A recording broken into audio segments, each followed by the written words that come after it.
নমস্কার বন্ধুরা, তোমরা দেখছো তোমাদের প্রিয় ইউটিউব চ্যানেল কেরিয়ার উইজডম। তোমাদের সঙ্গে রয়েছি আমি সুব্রত। তো বন্ধুরা, গুরুত্বপূর্ণ একটি ভিডিও নিয়ে চলে এলাম। তোমাদের কলকাতা পুলিশে নতুন ক্লার্ক বা ডাটা এন্ট্রি অপারেটর নিয়োগের বিজ্ঞপ্তি প্রকাশিত হয়েছে এবং তোমাদের কিন্তু আজ থেকে এটার অনলাইন ফর্ম ফিল আপ শুরু হয়ে গেল। তো আজকের এই ভিডিওতে এই কলকাতা পুলিশের নতুন ক্লার্ক রিক্রুটমেন্টের অনলাইন ফর্ম ফিল আপ দেখাবো, কীভাবে তোমরা স্টেপ বাই স্টেপ অনলাইনে ফর্ম ফিল আপ করে অ্যাপ্লাই করতে পারবে, সেই সঙ্গে তোমাদের কী কী ডকুমেন্ট স্ক্যান করে আপলোড করতে হবে, সমস্ত কিছু দেখাবো আজকের ভিডিওটির মাধ্যমে। তো গুরুত্বপূর্ণ একটি ভিডিও, অবশ্যই ভিডিওটি লাইক এবং শেয়ার করে দিও এবং অবশ্যই ভিডিওটি শেষ পর্যন্ত দেখে নিও। নতুন দর্শক হয়ে থাকলে চাকরি সংক্রান্ত নিত্য নতুন গুরুত্বপূর্ণ আপডেট পাওয়ার জন্য চ্যানেলটিকে সাবস্ক্রাইব করে নিয়ে পাশে থাকা বেল বাটনে ক্লিক করে অল নোটিফিকেশন অপশানটিকে অন করে রাখবে, লেটেস্ট আপডেট তোমরা পেয়ে যাবে। তো বন্ধুরা, প্রথমে তোমাদের জানিয়ে রাখি, তোমাদের কিন্তু এখানে কলকাতা পুলিশে ডাটা এন্ট্রি অপারেটর পোস্টে 225টি ভ্যাকান্সি প্রকাশিত হয়েছে, ঠিক আছে, যেখানে তোমরা ছেলে মেয়ে সকলে অ্যাপ্লাই করতে পারবে। তো তোমাদের এখানে অফিসিয়াল ডিটেল বিজ্ঞপ্তি নিয়ে আমি অলরেডি এর আগে ভিডিও করে দিয়েছি, তোমরা সেখান থেকে দেখে নিও এই রিক্রুটমেন্টের সমস্ত ডিটেলস ইনফরমেশান। তোমাদের এখানে কোন কোন ক্যাটাগরি ক্ষেত্রে কত ভ্যাকান্সি রয়েছে, সেই সঙ্গে বয়সসীমা কোন কোন ক্যাটাগরি ক্ষেত্রে কী লাগবে, শিক্ষাগত যোগ্যতা কী লাগবে, ঠিক আছে, সিলেকশন প্রসেস কী রয়েছে, সেগুলো তোমরা কিন্তু দেখে নিও। ডেসক্রিপশন বক্সে আমি সেই ভিডিওটার লিঙ্ক প্রোভাইড করে দেবো। ওকে, এবার চলো তোমরা কীভাবে ফর্ম ফিল আপ করে অনলাইনে আবেদন করতে পারবে সেটা দেখিয়ে দিই। তোমাদের প্রথমে চলে আসতে হবে কলকাতা পুলিশের অফিসিয়াল ওয়েবসাইটে, অর্থাৎ দেখতে পাচ্ছ অফিসিয়াল ওয়েবসাইটটা kolkatapolice.gov.in, এই অফিসিয়াল ওয়েবসাইটে, ঠিক আছে। এখানে আসার পর তোমাদের স্ক্রল ডাউন করতে হবে। স্ক্রল ডাউন করার পরে দেখো তোমাদের এখানে কি বলা হয়েছে, দেখতে পাচ্ছ recruitment of 225 data entry operators in Kolkata police, এর উপরে তোমাদের ক্লিক করতে হবে। ওকে, এখানে ক্লিক করার সঙ্গে সঙ্গে নতুন একটা পোর্টাল খুলবে। দেখো তোমাদের সামনে নতুন একটা পোর্টাল খুলে গেল, কলকাতা পুলিশ রিক্রুটমেন্ট পোর্টাল। ওকে, এখানে কি বলা হয়েছে, recruitment of 225 data entry operators in Kolkata police on contractual basis. তো সঙ্গে দেখো তোমাদের এখানে বলা হয়েছে নোটিশ, এখানে ক্লিক করে তোমরা কিন্তু এই রিক্রুটমেন্টের অফিসিয়াল নোটিশটি ডাউনলোড করতে পারবে। তার ঠিক পাশে দেখো বলা হয়েছে বাঁদিকে প্রসিড। তোমাদের এখানে অনলাইনে ফর্ম ফিল আপ করতে গেলে কিন্তু এই প্রসিড বাটনে ক্লিক করতে হবে। তো প্রসিড বাটনে ক্লিক করার সঙ্গে সঙ্গে নতুন একটা পেজ খুলবে। দেখো নতুন একটা পেজ তোমাদের সামনে ওপেন হয়ে গেল, দেখতে পাচ্ছ। এই পেজটাকে তোমাদের ডেস্কটপ মোডে করতে হবে। তো এখানে দেখো তোমাদের ওপরে ডান দিকে কোনায় 3 ডট রয়েছে, এখানে তোমাদের ক্লিক করতে হবে। ক্লিক করে এখানে একাধিক অপশান তোমরা পেয়ে যাবে। এখানে স্ক্রল ডাউন করে নিচের দিকে চলে আসবে। চলে আসার পর তোমাদের এখানে ডেস্কটপ সাইট বলে একটা অপশান রয়েছে, দেখতে পাচ্ছ। এই ডেস্কটপ সাইট, এই বক্সটাই তোমাদের কিন্তু ক্লিক করে এটা টিক মার্ক করতে হবে, তাহলে কিন্তু তোমাদের এখানে এটা ডেস্কটপ সাইটে ওপেন হয়ে যাবে। দেখতে পাচ্ছ বন্ধুরা, ডেস্কটপ সাইট কিন্তু ওপেন হয়ে গেল, ঠিক আছে। তো এখানে দেখো বলা হয়েছে লগ ইন, এর নিচে দেখো তোমাদের এখানে বলা হয়েছে এন্টার রেজিস্টার্ড মোবাইল নাম্বার। তো প্রথমে কিন্তু তোমাকে রেজিস্ট্রেশন করতে হবে, তারপরে কিন্তু লগ ইন করে অ্যাপ্লাই করতে হবে। এখানে স্ক্রল ডাউন করবে। স্ক্রল ডাউন করার পরে দেখো তোমাদের এখানে বলা হয়েছে did not enroll yet, register now, ঠিক আছে। তো প্রথমে তোমাকে কিন্তু রেজিস্টার করতে হবে, তার জন্য তোমাদের এখানে রেজিস্টার নাও বাটনে ক্লিক করতে হবে। তার আগে তোমাদের এখানে জানিয়ে দিই, এখানে বেশ কিছু টেকনিক্যাল সাপোর্ট দেওয়া রয়েছে, দেখতে পাচ্ছ। টেকনিক্যাল সাপোর্টের তোমাদের এখানে ফোন নাম্বার দেওয়া আছে। এখানে বলা হয়েছে অল ওয়ার্কিং ডেজে তোমরা কিন্তু এখানে কোনো প্রবলেম হলে, ফর্ম ফিল আপ সংক্রান্ত কোনো সমস্যা হয়ে থাকলে তোমরা কিন্তু কল করে সেটা সলভ করতে পারবে। এখানে বলা হয়েছে অফিস আওয়ারে কিন্তু কল করা যাবে এবং সেই সঙ্গে এখানে একটা ইমেল আইডিও দেওয়া হয়েছে হেল্পলাইনের জন্য, ঠিক আছে। এবং সঙ্গে দেখো তোমাদের এখানে ফর্ম ফিল আপের লাস্ট ডেটটাও বলে দেওয়া হয়েছে, last date of submission of application is 04/04/2024, অর্থাৎ আগামী 4 এপ্রিল 2024 পর্যন্ত কিন্তু এখানে অনলাইন মোডে অ্যাপ্লাই করা যাবে। এবারে দেখো প্রথমে আমরা কি করব, রেজিস্ট্রেশন করব। তো এখানে আমাদের ক্লিক করতে হবে রেজিস্টার নাও এই বাটনটাই। তো রেজিস্টার নাও বাটনে ক্লিক করার সঙ্গে সঙ্গে তোমাদের সামনে এরকম একটা পেজ ওপেন হবে, যেখানে বলা হয়েছে রেজিস্ট্রেশন। তো এখানে তোমাদের কিন্তু প্রথমেই রেজিস্ট্রেশন করতে হবে। তো দেখো বলা হচ্ছে এন্টার মোবাইল নাম্বার, এই বক্সের মধ্যে তোমাদের মোবাইল নাম্বারটা এন্ট্রি করবে। তারপরে দেখো বলা হচ্ছে এন্টার নেম, এই বক্সের মধ্যে তোমাদের সম্পূর্ণ নামটা এন্ট্রি করবে, ঠিক আছে, সম্পূর্ণ বড় হাতের অক্ষরে ফিল করবে। তারপরে দেখো তোমাদের এখানে বলা হচ্ছে সিলেক্ট পোস্ট। তো এখানে তোমরা সিলেক্ট পোস্ট, এই বক্সটার মধ্যে ক্লিক করে তোমাদের পোস্টের নাম সিলেক্ট করে নেবে, ডাটা এন্ট্রি অপারেটর, ঠিক আছে। ডাটা এন্ট্রি অপারেটর উপর ক্লিক করে তোমরা এটা সিলেক্ট করবে। তারপরে দেখো বলা হচ্ছে সিলেক্ট ক্যাটাগরি, তো এখানে তোমাদের ক্যাটাগরি সিলেক্ট করতে হবে। এখানে সিলেক্ট অপশানে ক্লিক করে তোমাদের ক্যাটাগরি সিলেক্ট করে নেবে, তোমরা কোন ক্যাটাগরির মধ্যে পড়ো। দেখো অপশান রয়েছে UR, SC, ST, OBC A, OBC B, ঠিক আছে। তারপরে দেখো ইডব্লিউএস, তোমরা যে ক্যাটাগরির প্রার্থী সেই ক্যাটাগরি এখান থেকে সিলেক্ট করে নেবে, ঠিক আছে। তারপরে দেখো ডান দিকে বলা হয়েছে select date of birth DOB. তো ডেট অফ বার্থ সিলেক্ট করার জন্য তোমাদের এখানে এই ক্যালেন্ডার সহ যে বক্সটা রয়েছে এই বক্সে ক্লিক করবে। ক্লিক করার সঙ্গে সঙ্গে তোমাদের সামনে কিন্তু ক্যালেন্ডার ওপেন হবে। এখান থেকে তোমাদের ডেট অফ বার্থের ডেট, মান্থ এবং ইয়ার তোমরা সিলেক্ট করবে। প্রথমে তোমরা এখানে ইয়ারে ক্লিক করে তোমাদের ডেট অফ বার্থের ইয়ার এখান থেকে সিলেক্ট করে নেবে। তারপরে তোমরা এখানে মান্থে ক্লিক করে মান্থটা সিলেক্ট করে নেবে, ঠিক আছে। এবং সেই সঙ্গে তোমরা এখানে ডেতে ক্লিক করে কিন্তু ডে এখান থেকে চুজ করে নেবে। ডেট অফ বার্থ সিলেক্ট করা হয়ে গেলে তোমাদের এখানে এই সেট অপশানটায় ক্লিক করে কিন্তু ডেট অফ বার্থ সেট করতে হবে, ঠিক আছে।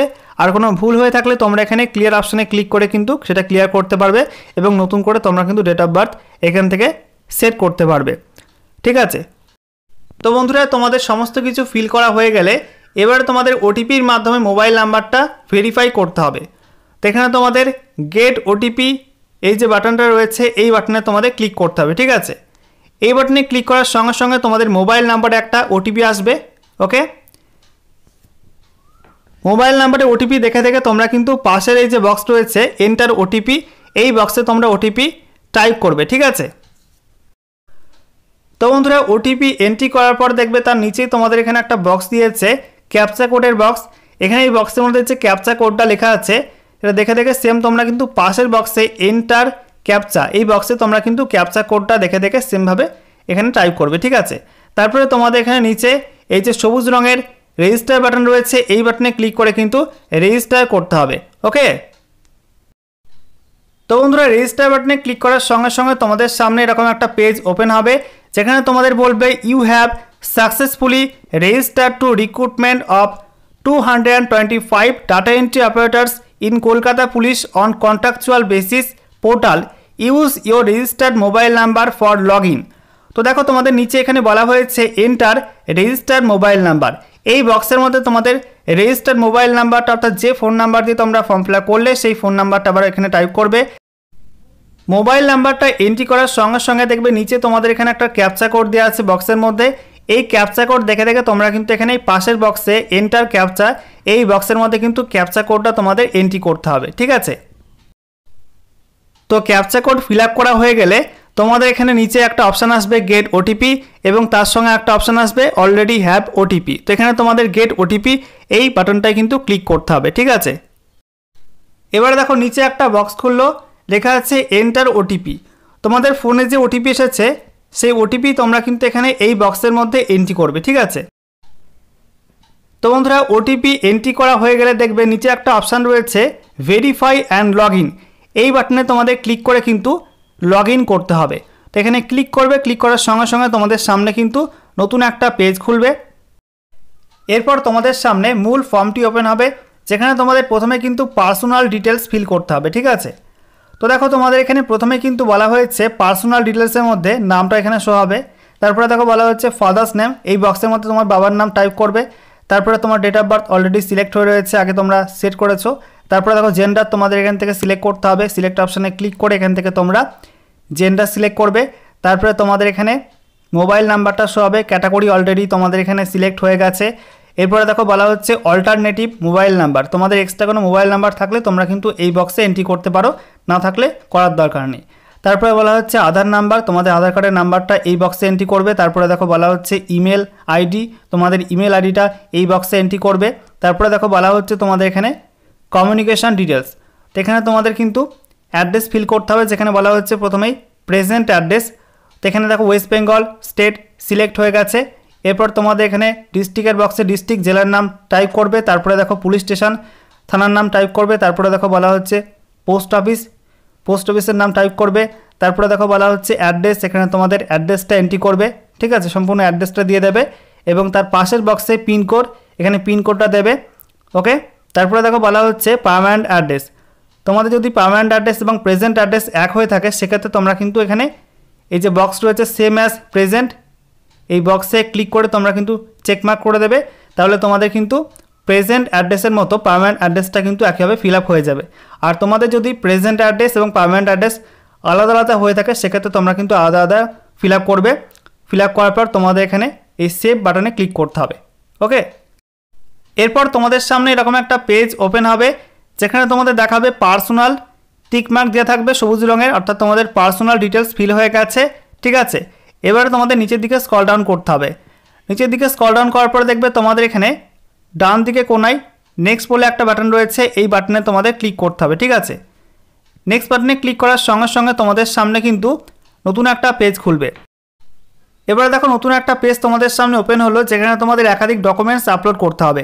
এখানে বলা হয়েছে আপলোড ডকুমেন্টস, যেখানে বলা হচ্ছে প্রথমেই আপলোড অ্যাড্রেস প্রুফ। তো এখানে তোমাদের প্রথমে কিন্তু অ্যাড্রেস প্রুফের জন্য তোমাদের ভোটার আইডি কার্ড বা তোমাদের আধার কার্ড বা ড্রাইভিং লাইসেন্স বা ইলেকট্রিক বিল বা রেশন কার্ড যে কোনো একটা ডকুমেন্ট তোমাদের কিন্তু আপলোড করতে হবে। এখানে তোমাদের বলা হচ্ছে অনলি পিডিএফ ফরম্যাটে তোমাদের কিন্তু 200 কেবির মধ্যে আপলোড করতে হবে। তো পিডিএফ ফরম্যাটে তোমরা কিন্তু 200 কেবির মধ্যে সাইজ করে তোমরা এখানে আপলোড করবে তোমাদের অ্যাড্রেস প্রুফ। ঠিক আছে, তো এখানে চুজ ফাইলে ক্লিক করে তোমাদের ফাইলটা সিলেক্ট করে তোমরা আপলোড করবে। তারপরে দেখো বলা হচ্ছে আপলোড আইডি প্রুফ, এটা তোমাদের 200 কেবির মধ্যে হতে হবে, পিডিএফ ফরম্যাটে আপলোড করতে হবে। তো এখানে তোমাদের ভোটার আইডি কার্ড বা আধার কার্ড তোমরা এখানে চুজ ফাইলে ক্লিক করে ফাইলটা সিলেক্ট করে আপলোড করবে। তারপরে দেখো বলা হচ্ছে আপলোড এজ প্রুফ, তো এখানে তোমাদের বলা হচ্ছে শুধুমাত্র পিডিএফ ফরম্যাটে কিন্তু আপলোড করতে হবে 200 কেবির মধ্যে। তো এখানে দেখতে পাচ্ছ ডেট অফ বার্থ সার্টিফিকেট বা তোমাদের মাধ্যমিকের অ্যাডমিট কার্ড বা মাধ্যমিক সার্টিফিকেট যে কোনো একটা ডকুমেন্ট তোমরা এখানে চুজ ফাইলে ক্লিক করে সিলেক্ট করে তোমরা আপলোড করবে।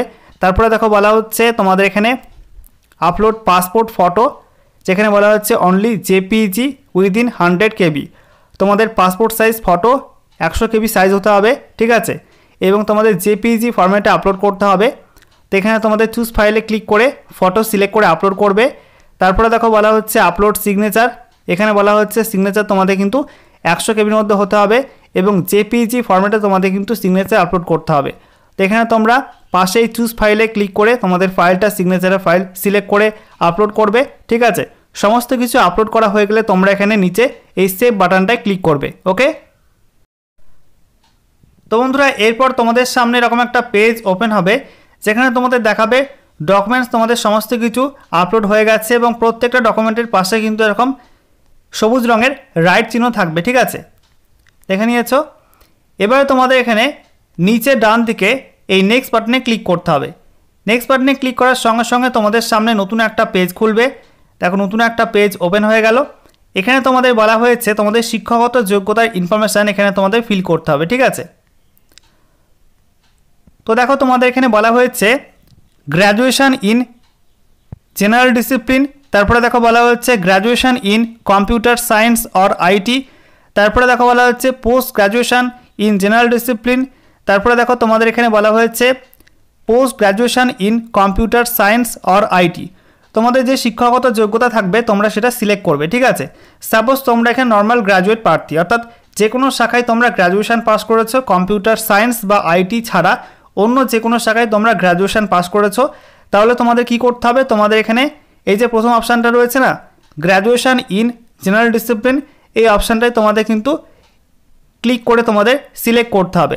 ওকে, এবারে দেখো তোমাদের এখানে বলা হয়েছে ইউনিভার্সিটি অথবা ডিমড ইউনিভার্সিটি বা ইনস্টিটিউশন নেম, তো যেখান থেকে তোমরা পাস আউট হয়েছো যে বিশ্ববিদ্যালয় থেকে তার নামটা এখানে এন্ট্রি করবে। তারপরে দেখো বলা হচ্ছে স্ট্রিম অর সাবজেক্ট স্টাডিড, কোন শাখায় তোমরা পড়াশোনা করেছো বা কোন সাবজেক্ট নিয়ে পড়াশোনা করেছো এন্ট্রি করতে হবে। তারপরে দেখো বলা হচ্ছে টোটাল মার্কস কত ছিল এন্ট্রি করবে। তারপরে দেখো বলা হচ্ছে অবটেন মার্কস, এখানে তোমাদের কত মার্কস তোমরা পেয়েছো গ্র্যাজুয়েশনে এন্ট্রি করবে। তারপরে দেখো বলা হচ্ছে পাসিং ইয়ার, এখানে তোমাদের পাসিং ইয়ারটা কিন্তু এন্ট্রি করতে হবে। ওকে, তারপরে দেখো বলা হচ্ছে upload result or certificate only PDF within 400 কেবি, তো এখানে তোমাদের রেজাল্ট বা সার্টিফিকেট এটা কিন্তু তোমাদের স্ক্যান করে পিডিএফ ফরম্যাটে তোমাদের 400 কেবির মধ্যে এখানে আপলোড করতে হবে। তো এখানে তোমাদের চুজ ফাইলে ক্লিক করে কিন্তু ফাইলটা সিলেক্ট করে আপলোড করতে হবে। ওকে, এভাবে তোমাদের যদি এক্সট্রা কোয়ালিফিকেশান থাকে, অর্থাৎ তোমাদের যদি এখানে কম্পিউটার সায়েন্স বা আইটিতে গ্র্যাজুয়েশন করা থাকে, সেভাবে তোমরা এখানে সিলেক্ট করে তোমরা কিন্তু সেই ডকুমেন্টগুলো আপলোড করবে এবং সমস্ত ডিটেলস তোমাদের ফিল করতে হবে। ওকে, তারপরে দেখো তোমাদের এখানে কি বলা হয়েছে, এখানে বলা হয়েছে সার্টিফিকেট ইন কম্পিউটার অ্যাপ্লিকেশন, তোমাদের কিন্তু কম্পিউটার অ্যাপ্লিকেশন একটা সার্টিফিকেট থাকতে হবে। তোমরা কি কোর্স করেছো সেই কোর্সের নাম এখানে এন্ট্রি করবে। এরপরে দেখো বলা হচ্ছে ইনস্টিটিউট, যে প্রতিষ্ঠান থেকে তোমরা পাস করেছো সেই প্রতিষ্ঠানের নাম এখানে এন্ট্রি করবে। তারপরে দেখো বলা হচ্ছে ডিউরেশন, স্পেসিফাই মান্থ, কত মাসের কোর্স ছিল তোমরা এখানে সেই মাসটা উল্লেখ করে দেবে বক্সের মধ্যে। তারপরে দেখো বলা হচ্ছে আপলোড রেজাল্ট অর সার্টিফিকেট, তোমাদের রেজাল্ট বা সার্টিফিকেট সেটা কিন্তু স্ক্যান করে তোমাদের পিডিএফ ফরম্যাটে 200 কেবির মধ্যে তোমাদের এখানে আপলোড করতে হবে। তো এখানে চুজ ফাইলে ক্লিক করে তোমাদের ফাইলটা সিলেক্ট করে তোমরা কিন্তু আপলোড করবে, ঠিক আছে। এবং তারপরে তোমাদের এখানে নিচে সেভ বাটনে ক্লিক করে কিন্তু সেভ করতে হবে। তো বন্ধুরা সেভ বাটনে ক্লিক করার সঙ্গে সঙ্গে তোমাদের সামনে কিন্তু এরকম একটা পেজ ওপেন হবে, যেখানে তোমাদের দেখাবে কোয়ালিফিকেশান সেভ হয়ে গেছে, এখানে টিক চিহ্ন থাকবে এবং দেখবে তোমাদের এখানে প্রত্যেকটা যে বিষয়গুলো তোমরা এন্ট্রি করেছো প্রত্যেকটা বিষয়ের পাশে কিন্তু এরকম সবুজ রঙের রাইট চিহ্ন থাকবে, ঠিক আছে। এখানে তোমরা স্ক্রল ডাউন করবে, স্ক্রল ডাউন করার পরে দেখো নিচের দিকে তোমাদের নেক্সট অপশান রয়েছে, নেক্সট অপশানে ক্লিক করে তোমরা কিন্তু নেক্সট পেজে আসবে, ঠিক আছে। তো নেক্সট বাটনে ক্লিক করার সঙ্গে সঙ্গে তোমাদের সামনে এরকম একটা পেজ খুলবে, দেখো নতুন একটা পেজ ওপেন হয়ে গেল। এখানে তোমাদের স্কিল এন্ট্রি করতে হবে। দেখো স্কিলে বলা হয়েছে typing speed word per minute, তোমাদের টাইপিং স্পিড কত, ঠিক আছে, কম্পিউটার টাইপিং স্পিড কত পার মিনিটে সেটা তোমরা এখানে এই বক্সের মধ্যে এন্ট্রি করবে। ওর সঙ্গে তোমাদের জানিয়ে রাখি তোমাদের কিন্তু এই রিক্রুটমেন্টের অফিসিয়াল নোটিফিকেশানে বলে দিয়েছে তোমাদের কিন্তু এখানে ইংলিশ টাইপিং স্পিড থাকতে হবে 30টি ওয়ার্ড পার মিনিট, ঠিক আছে, 30টি ওয়ার্ড পার মিনিট। তো অবশ্যই তোমরা কিন্তু এই বক্সের মধ্যে 30টি ওয়ার্ড পার মিনিট লিখবে, বা তার উপরেও কিন্তু লিখতে পারো, তার নিচে কিন্তু লিখবে না। 30টি ওয়ার্ড পার মিনিট, তার নিচে কিন্তু এখানে টাইপিং স্পিড তোমরা দেবে না, ঠিক আছে। তো এখানে তোমরা এই বক্সের মধ্যে 30টি ওয়ার্ড পার মিনিট বা তার উপরে তোমাদের যদি টাইপিং স্পিড থাকে সেক্ষেত্রে দিয়ে দেবে। তারপরে তোমাদের নিচে এখানে সেভ বাটনে ক্লিক করে কিন্তু সেভ করতে হবে, ওকে। তো বন্ধুরা সেভ বাটনে ক্লিক করার সঙ্গে সঙ্গে তোমাদের সামনে কিন্তু এরকম একটা পেজ খুলবে, যেখানে তোমাদের দেখাবে স্কিল, এখানে টিক চিহ্ন চলে আসবে, ঠিক আছে। এবং দেখবে তোমাদের এখানে নিচের দিকে ডান দিকে নেক্সট বলে একটা বাটন রয়েছে, এই বাটনে তোমাদের ক্লিক করে কিন্তু নেক্সট পেজে আসতে হবে। এখানে ক্লিক করবে, ক্লিক করার সঙ্গে সঙ্গে তোমাদের সামনে এই ফর্মটার কিন্তু প্রিভিউ চলে আসবে। এতক্ষণ ধরে তোমরা যে ফর্মটা ফিল আপ করলে সেগুলো কিন্তু এখানে দেখাবে সমস্ত কিছু, ঠিক আছে, সমস্ত ইনফরমেশান তোমাদের এখানে শো হবে। তোমরা ভালো করে মিলিয়ে দেখে নেবে তোমাদের ফর্মটা তোমরা ঠিকঠাকভাবে ফিল আপ করলে কি না, ঠিক আছে। সমস্ত কিছু তোমাদের নাম, শিক্ষাগত যোগ্যতা, তোমাদের অ্যাড্রেস, সেই সঙ্গে তোমাদের ডকুমেন্টগুলো ঠিকঠাকভাবে এখানে আপলোড হলো কি না, তোমাদের কম্পিউটার কোর্স, সমস্ত কিছু তোমরা এখান থেকে দেখে নেবে, ঠিক আছে। দেখে নেওয়ার পর দেখবে নিচের দিকে তোমাদের এখানে ডিক্লারেশান রয়েছে, ডিক্লারেশান এখানে অলরেডি তোমাদের টিক মার্ক রয়েছে। তারপরে দেখো তোমাদের এখানে কি বলা হয়েছে, I do hereby declare that the information furnished above are true to the best of my knowledge and belief. I also declare that I have submitted only one application for recruitment in Kolkata Police. If any duplicate application is found, both application will be cancelled, for which the whole responsibility lies on me. All the documents uploaded are verified and correct. অর্থাৎ তোমাদের এখানে ডিক্লারেশনের মধ্যে বলে দেওয়া হয়েছে যে তুমি সমস্ত ডকুমেন্টগুলো চেক করে ভেরিফাই করে তোমরা এখানে আপলোড করেছো এবং সমস্ত ইনফরমেশনগুলো সঠিকভাবে তোমরা এখানে ইনপুট করেছো, ঠিক আছে। সমস্ত কিছু তুমি চেক করে কিন্তু এখানে সাবমিট করছো, এটা কিন্তু তোমাদের এখানে ভেরিফাই করে নেওয়া হচ্ছে। তো এখানে তোমাদের কিন্তু এই বক্সটার মধ্যে চেক বক্সে ক্লিক করে তোমাদের টিক মার্ক করতে হবে, ঠিক আছে। আমি তোমাদেরকে দেখিয়ে দিই, এরকমভাবে তোমাদের কিন্তু চেক বক্সে ক্লিক করে তোমাদের টিক মার্ক করতে হবে। তারপরে দেখো তোমাদের এখানে বলা হচ্ছে I fully agree with the terms and condition of the recruitment rules. তো এখানে তোমাদের কিন্তু এই বক্সে আবার ক্লিক করে তোমাদের টিক মার্ক করতে হবে। তারপরে দেখো বলা হচ্ছে 3 নম্বরে I am able to speak read write in Bengali, আমি বাংলা ভাষায় লিখতে পড়তে বলতে জানি। এখানে তোমাদের কিন্তু এই বক্সে ক্লিক করে টিক মার্ক করতে হবে, ঠিক আছে। এখানে তোমাদের সিগনেচারটা শো হবে, নিচের দিকে চলে আসবে। দেখো তোমাদের এখানে নিচের দিকে ফাইনাল সাবমিট বলে একটা অপশান রয়েছে, সমস্ত কিছু ভালো করে চেক করে দেখে নেবে সমস্ত ফর্মটা ঠিকঠাক আছে কিনা। ফর্ম ঠিক থাকলে তোমাদের কিন্তু এখানে ফাইনাল সাবমিট এই অপশানটায় ক্লিক করে তোমাদের ফর্মটা সাবমিট করতে হবে, ঠিক আছে। ফর্ম সাবমিট হয়ে গেলে তোমাদের রেজিস্ট্রেশন নাম্বার সহ তোমাদের ফর্মটার প্রিন্ট অপশান চলে আসবে, সেখানে তোমরা ক্লিক করে তোমরা কিন্তু ফর্মটা প্রিন্ট আউট করে রেখে দেবে, পরবর্তী সময় কাজে লাগবে, ওকে। সেই সঙ্গে তোমাদের জানিয়ে রাখি তোমাদের কিন্তু এখানে অফিসিয়াল নোটিফিকেশনের মধ্যে কোনো অ্যাপ্লিকেশন ফির কথা উল্লেখ করা নেই, তোমাদের কিন্তু এখানে অ্যাপ্লিকেশন ফি লাগছে না, তোমরা কিন্তু সকলে এখানে ফ্রিতে অ্যাপ্লাই করতে পারবে, ওকে।